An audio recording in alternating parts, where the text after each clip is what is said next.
আলহামদুলিল্লাহ ওয়াসসালাতু ওয়াসসালামু আলা রাসূলিল্লাহ। প্রিয় মুসলিম উম্মাহ, আজ আমি এমন একটি বিষয় নিয়ে কথা বলবো যা প্রতিদিন কারো না কারো জীবন কেড়ে নিচ্ছে।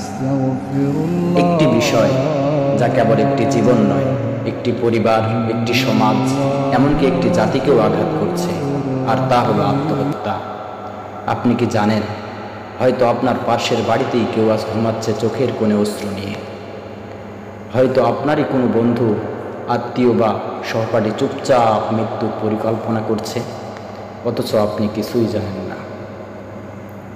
এই তো কয়েক মাস আগের কথা, আমাদের দেশের এক মেধাবী বিশ্ববিদ্যালয় শিক্ষার্থী, ফলাফল চমৎকার, সবাই বলতো এই ছেলে একদিন বড় হবে। কিন্তু একদিন সে নিজের ঘরে দরজা বন্ধ করে দিল, আর কখনো খোলেনি। কারণ চাকরি না পাওয়া, পরিবারের চাপ আর গভীর হতাশা। তার বাবা আজও কাঁদেন, আমি যদি আর একটু সময় দিতাম, যদি ওর সাথে আর একটু বেশি কথা বলতাম।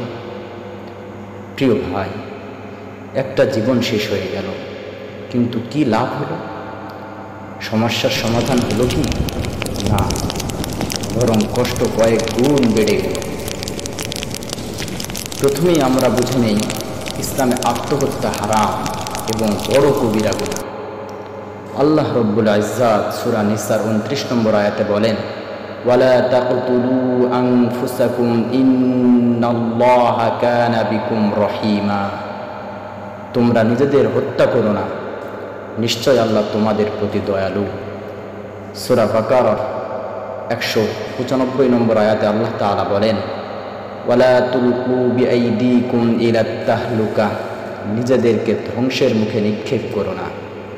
প্রিয় রাসূল মুহাম্মদুর রাসূলুল্লাহ সাল্লাল্লাহু আলাইহি ওয়াসাল্লাম বলেন, যে লোহার অস্ত্র দিয়ে নিজেকে হত্যা করবে, সে জাহান্নামে সেই অস্ত্র দিয়ে চিরকাল নিজেকে আঘাত করতে থাকবে। যে বিষ পান করে আত্মহত্যা করবে, সে জাহান্নামে চিরকাল সেই বিষ পান করতে থাকবে। প্রিয় মুসলিম উম্মাহ, জীবন আমাদের নিজের নয়, এটি আল্লাহর দেওয়া এক আমানত। আমরা নিজের ইচ্ছায় তা শেষ করতে পারি না। আমরা তা অধিকার রাখি না যে নিজের ইচ্ছায় জীবনটা শেষ করে দিব। কেন মানুষ আত্মহত্যা করে? 1 নম্বর বিষয় হচ্ছে দুনিয়ার সমস্যা, অর্থনৈতিক কষ্ট, চাকরি না পাওয়া, সম্পর্কের ভাঙন, সামাজিক অপমান। 2 নম্বর সমস্যা হচ্ছে মানসিক সমস্যা, ডিপ্রেশন, অ্যাংজাইটি, একাকিত্ব। 3 নম্বর সমস্যা হচ্ছে অত্যাধিক সমস্যা, আল্লাহর উপরে তাওয়াক্কুলের অভাব, দুনিয়াকে সব কিছু মনে করা, পরীক্ষাকে রহমত না ভেবে শাস্তি ভাবা, হতাশা। এটি শয়তানের সবচেয়ে বড় অস্ত্র। শয়তান চায় আপনি আল্লাহর রহমত থেকে নিরাশ হয়ে যান, আর যখনই আপনি আল্লাহর রহমত থেকে নিরাশ হয়ে যাবেন, আর ঠিক তখনই সে আপনাকে ধ্বংসের দিকে ঠেলে দেবে। আসুন জেনে নিন কোরআন সুন্নাহ বিষয়ে কি বলে।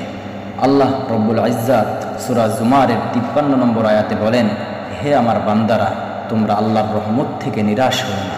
আল্লাহ রব্বুল আলামিন আরও বলেন, ধৈর্য ও নামাজের মাধ্যমে সাহায্য প্রার্থনা করো। রাসূলুল্লাহ সাল্লাল্লাহু আলাইহি ওয়াসাল্লাম বলেন, মানুষ তার বন্ধুদের দ্বীনের উপর হয়। মানুষ তার বন্ধুদের দ্বীনের উপর হয়। অর্থাৎ বন্ধু আমাদের নির্বাচন করতে হবে যে আমাকে আখিরাতের কথা মনে করে দেবে, আখিরাতের বাস্তবতা মনে রাখা।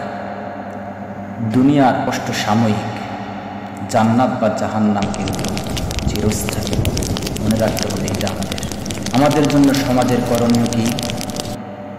আত্মহত্যার প্রবণতা আছে এমন কাউকে অবহেলা না করা, পরিবারের ভিতরে যোগাযোগ বাড়ানো, সমস্যাগুলো শুনে সহানুভূতিশীল আচরণ করা, মানসিক স্বাস্থ্যকে গুরুত্ব দেওয়া। সর্বসংক্ষেপে কথা হচ্ছে, মনে রাখুন, আপনি আজ যে কষ্ট আছেন, হয়তো কাল তা চলে যাবে, কিন্তু যদি আত্মহত্যা করেন, আপনার জন্য চিরস্থায়ী কষ্ট শুরু হয়ে যাবে। জীবন যত কঠিনই হোক না কেন, আল্লাহর রহমত তার থেকেও অনেক অনেক গুণ বড়। হতাশা নয়, আল্লাহর দিকে ফিরে আসুন। হে আল্লাহ, আমাদের অন্তরে ঈমান দিলেও করুন, আমাদেরকে কষ্টে ধৈর্য ধরার তৌফিক দিন। যাদের অন্তরে হতাশ ঢুকেছে, তাদের অন্তর আলোকিত করুন। আমাদের সবাইকে দুনিয়া ও আখিরাতের অপমান থেকে বাঁচিয়ে রাখুন। আমিন। ইয়া রাব্বাল আলামিন। ওয়া আখির দাওয়ানা আনিল হামদুলিল্লাহি রাব্বিল আলামিন।